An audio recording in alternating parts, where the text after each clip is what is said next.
Hello Gemini, this is Inspire 2016 with your weekly tarot reading for the week commencing the 19th of September until the 26th of September 2022. The first card for you is representing, how do you feel about yourself? Your card is the Nine of Swords. Your experience of the world is greatly influenced by our expectations, desires, and fears, and therefore you are largely the creator of your own world, and your attitudes determine how you experience that world. The Nine of Swords can also reflect fear of the future, or what may possibly happen in the future. If you allow yourself to be bound by fear of the future, you are at risk of eventually creating a negative reality for yourself by virtue of your expectations. Your nightmare becomes your self-fulfilling prophecy, which is clearly not a desirable outcome. Generally, this card is an indication that you are worrying excessively about a situation. You are literally being kept up at night because you are so anxious about a particular issue. It is possible you are working yourself up unnecessarily, and, if you were to look at the situation more objectively, you may come to realize that it is not as bad as you are making it out to be. In fact, all that worry and despair is what is making it worse, so rather than fretting about it, do something to change it. Although most people experience fear, frustration and uncertainty at some point in their lives, you should not allow those negative emotions to immobilize you or keep you from pursuing your goals with enthusiasm and hope. Expect at least some level of uncertainty in the future, and draw upon your inner strength to remain as flexible and adaptable to that uncertainty as possible. The Nine of Swords can also indicate that you are being incredibly hard on yourself, putting yourself down or engaging in negative self-talk. For every mistake you make, you blame yourself and become worked up and angry at yourself for messing up again. So, ask yourself why you are being so hard on yourself. How are you putting yourself down, or what is the source of your depression? What can you do to make yourself feel better? The second card for you is representing, what do you want most right now? Your card is the Four of Swords.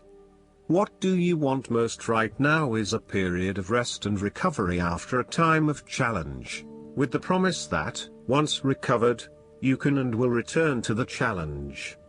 In the meantime, the Four of Swords provides a new challenge, to stay silent and inactive. This is the time to build up your mental strength. Meditate and spend time in a calm atmosphere. You need to replenish your strength and spend time in spiritual thinking. You need to rest and relax. The Four of Swords is a reminder that after every crisis and before every new challenge, there is always a time of relaxation and contemplation. Constant stress and tension will break even the hardest and most resilient of people, but brief periods of rest enable you to refresh your energy, concentration and focus, ready for the next challenge. These rests should be used wisely, to heal the body and ready the mind. The Four of Swords is also a sign that you can stop worrying, put down your defenses and take a breather from the chaos around you. For the moment there is a truce and you can catch your breath without being attacked again. However, bear in mind that a truce and peace are not the same thing.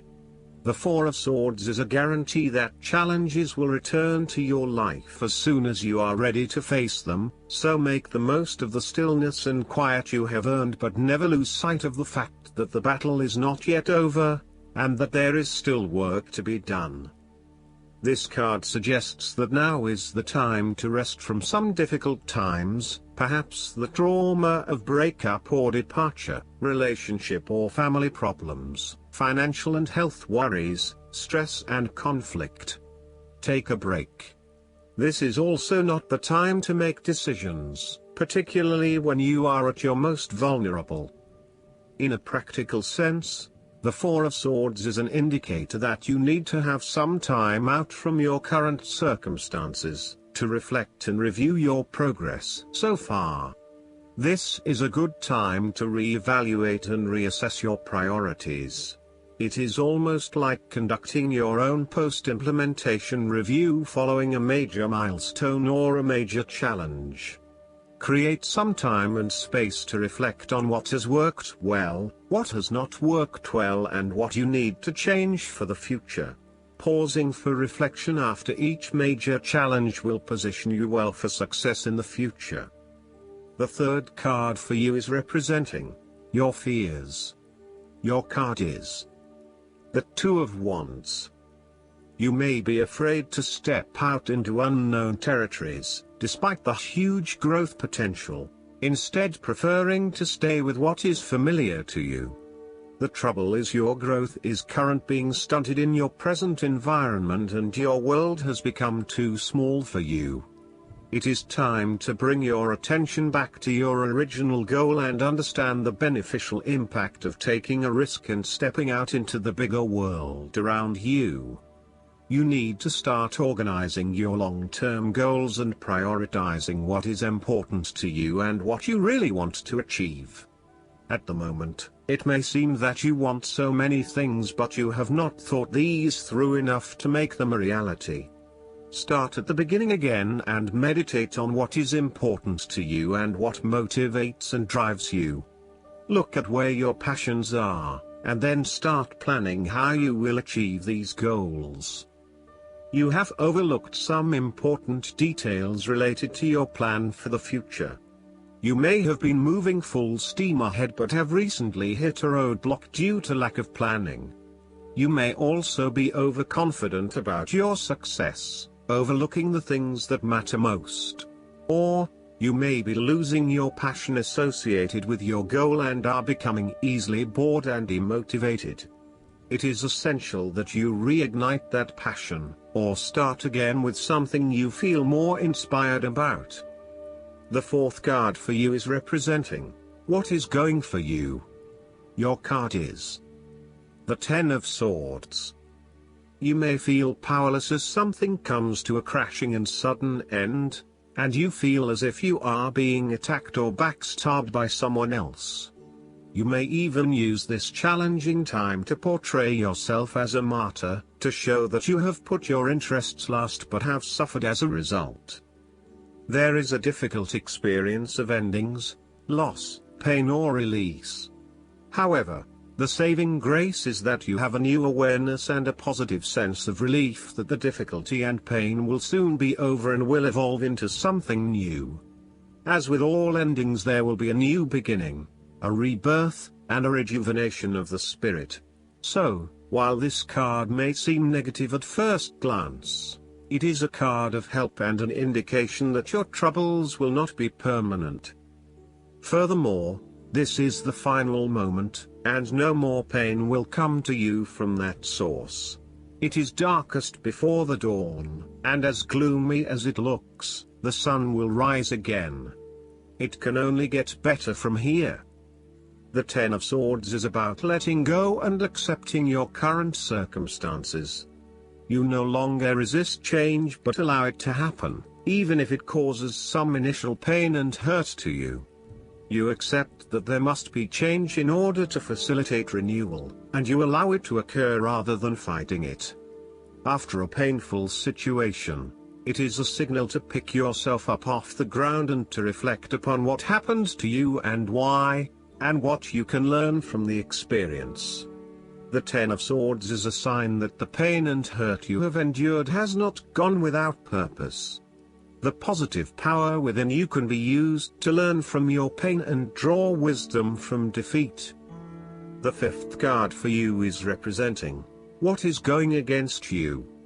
Your card is the Seven of Pentacles. You are afraid that your efforts may be scattered at this time and you are starting to question whether or not you are investing in the right areas. You may be outlaying some initial money on things that will not actually deliver results. So, the opportunity here is to examine your current and planned investments. both financial and time, and make sure that you are going to see a return on those investments. Use a prioritization system to ensure that you do not waste time and money on areas that will not deliver results. Similarly, the Seven of Pentacles indicates that even though you may continue to invest a lot of energy into a specific situation, you may not reap the rewards you are looking for. As such, this card calls on you to prioritize your activities very carefully. You need to do a cost-benefit analysis on the major tasks involved to bring your project to fruition, as there are certainly a number of tasks that are currently taking a lot of your time and energy but are not bearing the rewards you are seeking. Take stock of what you still need to do and focus only on those things that will get you to where you want to be. You may find that there are a lot of things that you get involved in that are just not value add. For example, email and meetings are huge time wasters if not used effectively. Try to get down to the 20% of tasks that deliver 80% of the value, and focus on these, rather than investing your time in tasks that do not deliver any results. As a key strength, the Seven of Pentacles can indicate that you know when to stop investing in something when you are seeing little return. Some people are inclined to keep persevering at something, even if it is not working out, just because they have already invested a lot of time, energy or money into it. However, you are very good at identifying when a situation is no longer delivering you any value and knowing when to pack it in and try something else. In a relationship reading, the Seven of Pentacles indicates that you have been working very hard on laying the foundations for your relationship, but now, for some reason, you are concerned that you are going to lose all of that. You may also be feeling frustrated that the relationship is not progressing or growing as quickly as you had hoped, particularly given that you have put in so much time and energy. Sometimes you can pour your heart and soul into something, but it does not always mean that there will be results.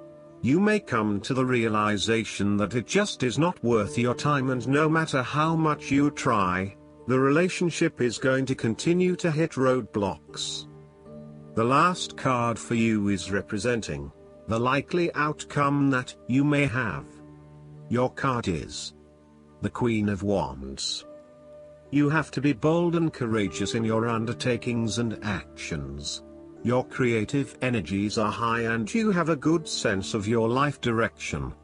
You are highly optimistic, confident and full of ideas that you are ready to implement and share with others. You have an ability to express your passions with great authenticity and courage. The Queen of Wands is a natural extrovert and enjoys being the center of attention. She creates a powerful first impression and is a likable individual who makes friends easily by being sweet, warm and charming. She wants to be known, to be someone. She has bountiful social and professional networks, and she draws people to her with her charisma and positive energy. She radiates health and vitality and has an inner vibrancy that fills her with ongoing energy and inspiration. This queen is a natural-born, intelligent leader who actively inspires others. She can be quite the mover and shaker, influencing others through her vision, courage and determination. She instills confidence within you and gives you the power and self-assurance that you can achieve anything that you set your mind to.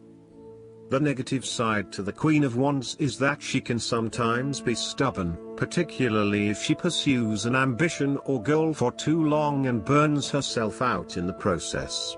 Even the Queen of Wands is not invincible, even if she thinks she is.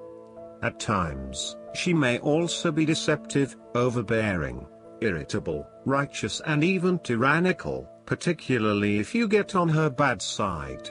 She also has a fiery, passionate personality with a quick temper. She may be known to get all worked up, yell and scream, and then give you a hug, all within the space of an hour. Last but not least, the guidance card for you is the Orphaned. We were all meant to have connections with other people, within our families, society, and the larger culture. No man is an island, and it's important to recognize when being a part of rather than separate from is essential to your well-being. The issue at hand is the need to find where you fit. Be true to your core truths and values.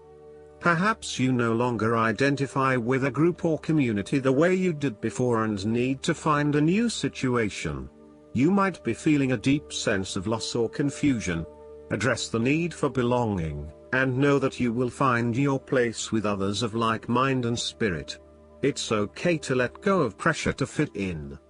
Not everyone will understand you. It's time to move on. There is a sense of loss, an identity crisis, recognizing that you don't fit in, the need to belong, uncertainty about your place. I hope that you enjoy everything, and if you like the reading, just please click subscribe and you will get instant notifications every time we publish a new video right to your YouTube. Thanks.